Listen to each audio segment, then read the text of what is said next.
Boa tarde, meu nome é Brenner e hoje eu vou estar apresentando para vocês dois tópicos desse trabalho de hoje. O primeiro é sobre tornearia convencional e o segundo é sobre tipos de torno. Bom, por definição, usinagem ou tornearia convencional é um processo de fabricação secundário, no qual as sobras, o excesso da peça é retirado por cisalhamento. Isso se dá com uma peça pré-moldada em formato de cavacos e utilizando uma peça de corte em formato de cunha. Bom, agora podemos falar um pouco sobre o torno convencional. O que é e como ele é usado no mundo da usinagem. Bom, como todos sabem, o processo de usinagem ele é complexo, envolve vários processos como frisamento, furação, mandrilhamento e etc. E nós não podemos deixar de citar o torno convencional como uma das principais partes desse processo. Até porque o torno é responsável pela fabricação de várias peças importantes no nosso mundo hoje em dia, como eixos, peças em formato de cone, cilíndricas, pinos, esferas e várias outras. O torno é uma máquina-ferramenta muito importante responsável por moldar dois tipos de peças fundamentais, peças cilíndricas e afuniladas.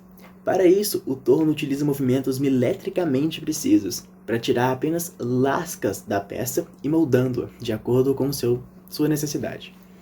Vale lembrar que se você quiser operar uma máquina dessas para trabalho hoje em dia, você tem que ter um certificado que lhe dê autonomia de uso da máquina. Ou, para você mexer sem esse certificado, você tem que estar aprendendo a usar o torno.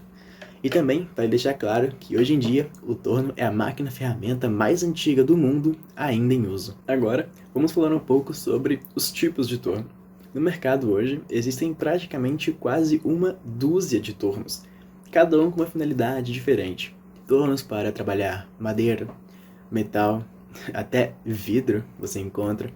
E através das minhas anotações, eu vou falar para vocês alguns tipos de torno que vocês mais vão encontrar nas indústrias hoje em dia. Então, vem comigo. O torno horizontal. Torno, o chamado de torno de árvore horizonte e barramento horizontal. É uma máquina-ferramenta para trabalhos de torneamento, principalmente de metais que, através da realização de operações, permite dar às peças as formas desejadas. Através desse equipamento é possível confeccionar eixos, polias, pinos, qualquer tipo possível e imaginável de roscas, peças cilíndricas, internas e externas, além de cones, esferas e os mais diversos estranhos e formatos. O torno vertical.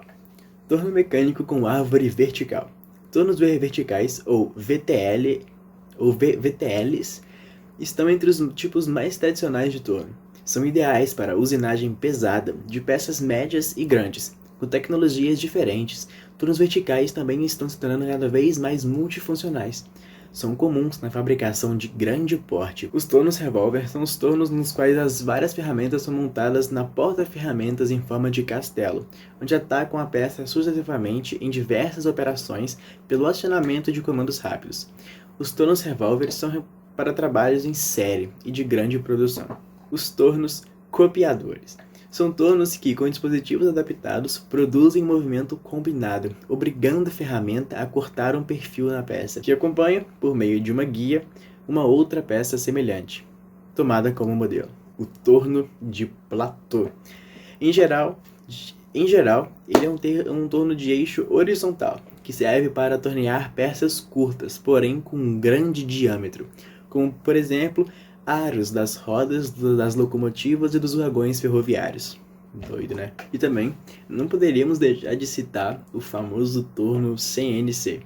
O torno CNC é basicamente um torno de engenharia mecânica utilizado na usinagem de precisão, com controle numérico computadorizado e construído inicialmente para a produção de peças usinadas de revolução ou cilíndrica que vem dotado de duas bases, chamadas de barramento, sobre as quais correm dois eixos. E para matar a curiosidade de alguns, a sigla CNC significa Computer Numeric Control, ou Comandos Numéricos Computadorizados. Bom, e com isso eu concluo esses dois primeiros tópicos desse trabalho: tornearia convencional e tipos de torno. Até a próxima. Eu vou falar um pouco sobre as principais operações feitas com o torno. E apesar de existirem várias, eu vou focar nas 4 mais conhecidas, que são o torneamento externo, o interno, o faceamento e o sangramento. Para começar, como propriamente dito, o torneamento externo usina o diâmetro externo da peça, a parte de fora. E por ser um dos processos mais conhecidos e utilizados, as exigências quanto ao controle de cavaco, segurança do processo e qualidade da peça são bem altas. As aplicações básicas desse processo são longitudinal e torneamento de perfil. Já o torneamento interno, também como o nome diz, é o oposto. Esse processo já usina a parte interna da peça, por dentro. E as áreas básicas de aplicação são as mesmas. O faceamento permite fazer uma superfície plana perpendicular ao eixo do torno no material. Esse processo começa do centro até a periferia da peça, ou seja, até a ponta, a linha que delimita a superfície. E o processo de sangramento, por fim, ele é muito utilizado para fazer canais ou corte na peça, e a ferramenta que é usada nesse processo é chamada de ferramenta de sangrar ou bedame. Bom, falando de bedame, eu quero falar um pouquinho sobre algumas ferramentas que são ou já foram utilizadas nesses processos. Por que já foram? Porque a demanda de produção, sempre muito acelerada, forçou a busca para materiais mais resistentes, duráveis e eficientes para a produção dessas ferramentas. Então, elas passaram por um processo de evolução ao longo do tempo. Eu quero começar então a falar dos insertos, né, que são bastante utilizados. Os mais utilizados hoje em dia são da geometria TNMG e WNMG, porque eles têm grande flexibilidade de aplicação, porque eles têm grande variedade de tamanhos, quebra-cavacos, e eles também têm variadas classes de metal duro, que os tornam bastante resistentes. Depois eu quero falar dos bedames, que assim como os insertos também são fabricados com matéria-prima de ótima qualidade, altíssima qualidade, e geralmente são utilizados para corte de metais endurecidos. E por fim, quero falar dos bits, que já não são mais tão utilizados, mas que também tem grande variedade, e eu vou deixar alguns tipos de bits para vocês aí. E as ferramentas, quais seriam as ferramentas do torno? Bom, nós temos alguns tipos de ferramentas. Temos aquelas ferramentas constituídas por aço carbono, que geralmente são as ferramentas que nós manipulamos manualmente, como limas, martelos e raspadores, por exemplo. E também algumas ferramentas que são utilizadas em máquinas, como serras e serras de fitas.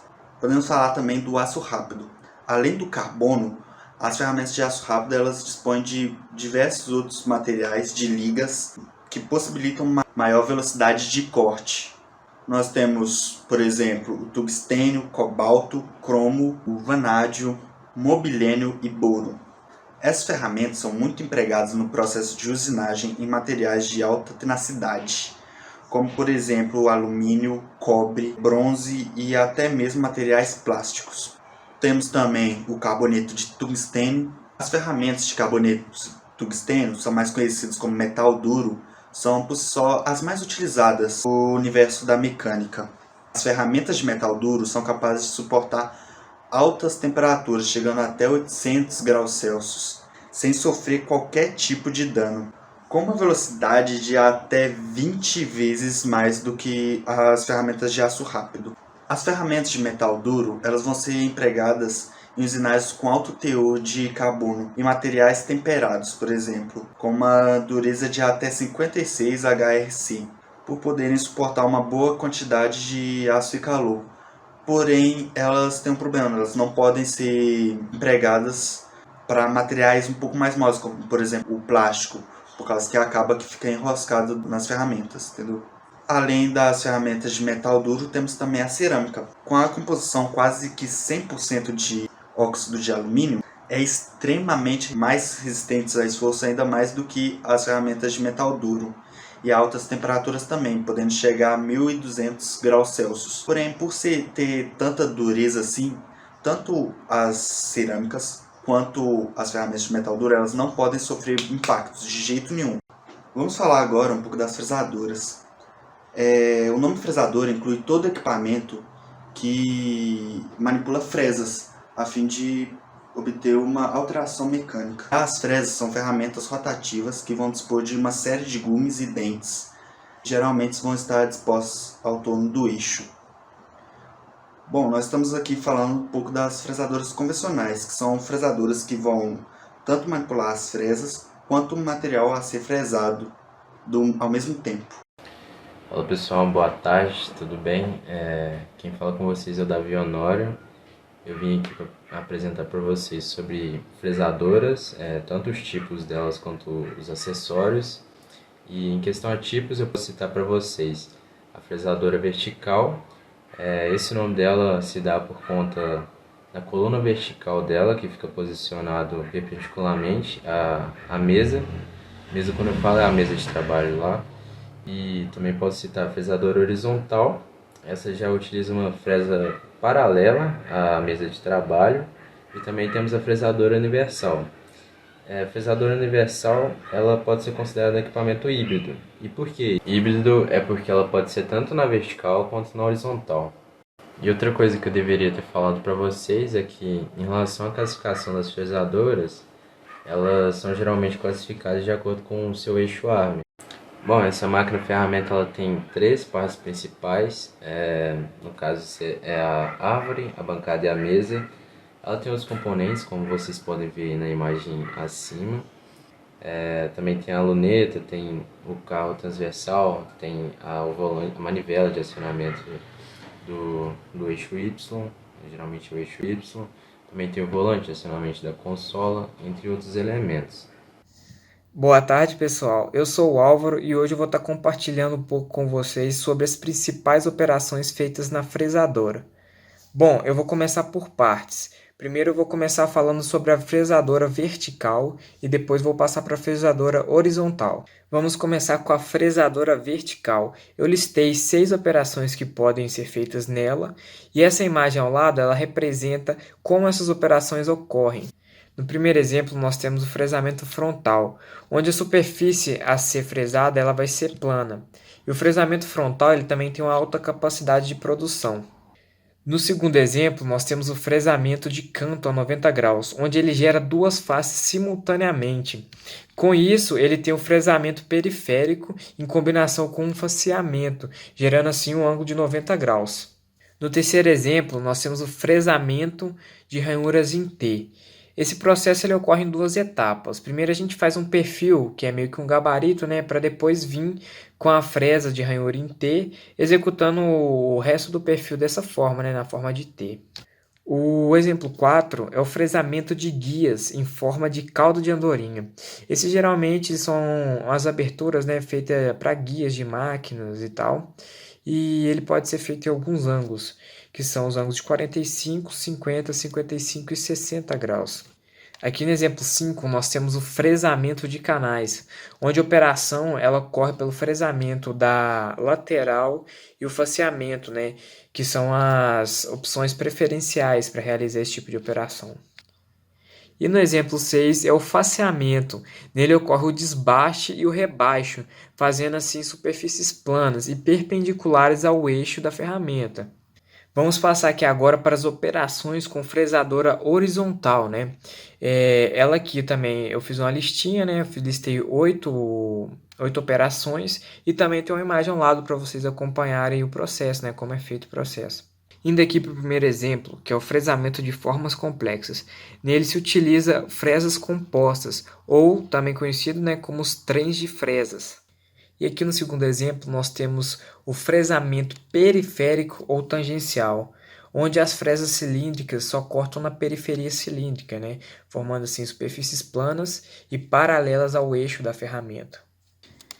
No exemplo 3, nós temos o fresamento de ranhuras e contornos. Nele a gente se utiliza de uma fresa cilíndrico-frontal, que deixa a superfície plana.